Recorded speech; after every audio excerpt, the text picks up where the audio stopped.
Kita masuk ke hadis 446 dari Abu Hurairah radhiyallahu anhu tentang kisah wanita yang membersihkan masjid. Ada seorang ibu suka bersihkan masjid setiap hari. Rasulullah SAW melihatnya. Lalu beliau berkata, maksudnya Abu Hurairah, fasa'ala anha an-nabiy sallallahu alaihi wasallam faqalu matat.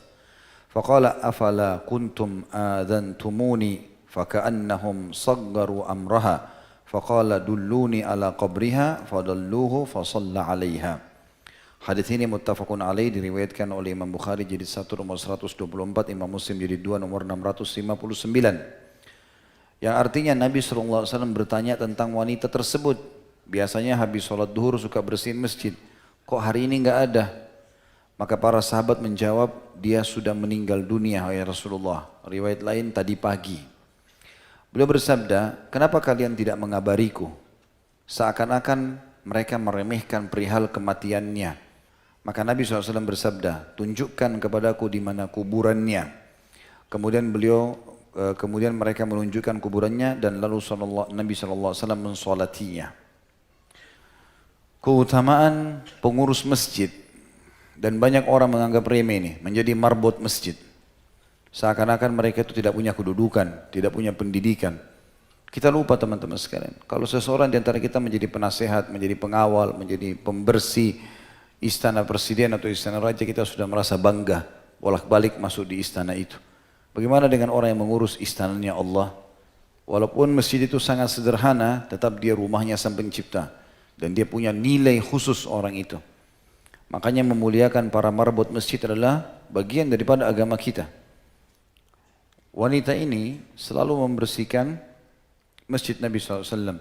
Dan banyak sahabat anggap, ya sudahlah, dia sukarela. Seperti kita lihat ada seorang ibu tua datang sapuin masjid, dianggap remeh. Dan memang dalam hadis ini dikatakan seperti itu. Sebagian sahabat menganggap remeh, sudahlah dia sudah mati, dan tidak perlu disampaikan kepada Nabi SAW. Bukan seorang tokoh sahabat yang harus dilaporkan ke Nabi lalu Nabi sholati. Dan Nabi SAW memberikan pelajaran, bukan begitu.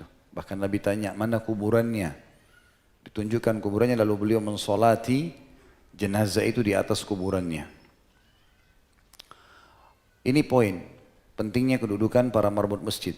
Yang kedua, tentang bolehnya mensolat di jenazah di kuburannya, tapi khusus jenazah yang mati hari itu. Kalau sudah berlalu, tidak bisa lagi.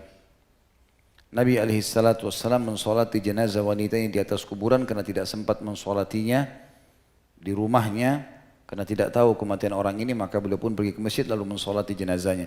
Dan ini dibolehkan, tapi dengan syarat tadi, memang dia meninggal hari itu. Juga dari sisi lain, Nabi SAW adalah orang yang mutawadhi, orang yang baik sekali. Pemimpin yang perlu jadi suri tauladan. Bagaimana beliau tidak membeda-bedakan antara kaum muslimin. Mau dia masyarakat biasa, mau dia orang yang punya kedudukan dan kekayaan. Semuanya ditegur sapa oleh Nabi SAW. Semuanya diperhatikan.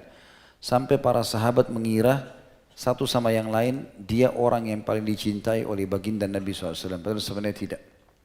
Nabi SAW karena baiknya sama mereka sampai mereka mengira kalau Nabi SAW cinta padanya. Amr bin As pernah begitu. Saking selalu kalau datang ketemu Nabi, Nabi senyum, sambut dia, salaman. Dia mengira dia orang yang paling dicintai.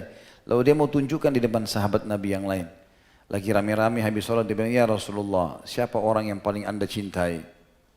Dia menunjukkan kalau dia. Lalu kata Nabi SAW, ya, Aisyah. Gitu kan. Lalu kata dia, ya Rasulullah, laki-laki. Gitu. Kata Nabi SAW, ayahnya Abu Bakar. Kata Amr, siapa lagi ya Rasulullah? Umar, siapa lagi ya Rasulullah? Uthman, siapa lagi ya Rasulullah? Ali. Terus saja Nabi SAW sebutkan 10 orang yang masuk surga. Nanti yang ke-11 baru Amr bin As. Jadi saking Amr bin As kira muamalah Nabi ini santunnya, sampai dia kira dia orang yang paling dicintai. Dan begitulah tradisi Nabi SAW di mana beliau menghormati semua, yang kecil, yang besar, laki-laki, perempuan, miskin, kaya, semuanya ditegur sapa oleh Nabi SAW, termasuk ya, orang yang membersihkan masjid dari wanita tua yang miskin ini. Nabi SAW khususkan untuk mendatangi kuburannya dan mendoakan. Kemudian yang terakhir adalah pelajaran bagaimana sholatnya Nabi SAW terhadap jenazah di zaman beliau hidup, maka itu keutamaan. Nabi yang mensolati jenazah itu keutamaan. Karena beliau mengatakan sesungguhnya kuburan ini semua penuh dengan kegelapan. Dan Allah meneranginya dengan cahaya-cahaya dengan aku mensolati jenazahnya. Ini keutamaan orang yang hidup di zaman itu. Para sahabat ridwanullahi alaihim. Kalau kita sudah tidak ada ini ya. Tapi sebagian ulama mengatakan kemungkinan besar kalau yang sholati dia adalah orang saleh, orang yang beriman, mendekat kepada Allah SWT, ibadahnya bagus, maka mudah-mudahan diharapkan juga bisa menerangi kuburan orang yang sedang disolati tadi.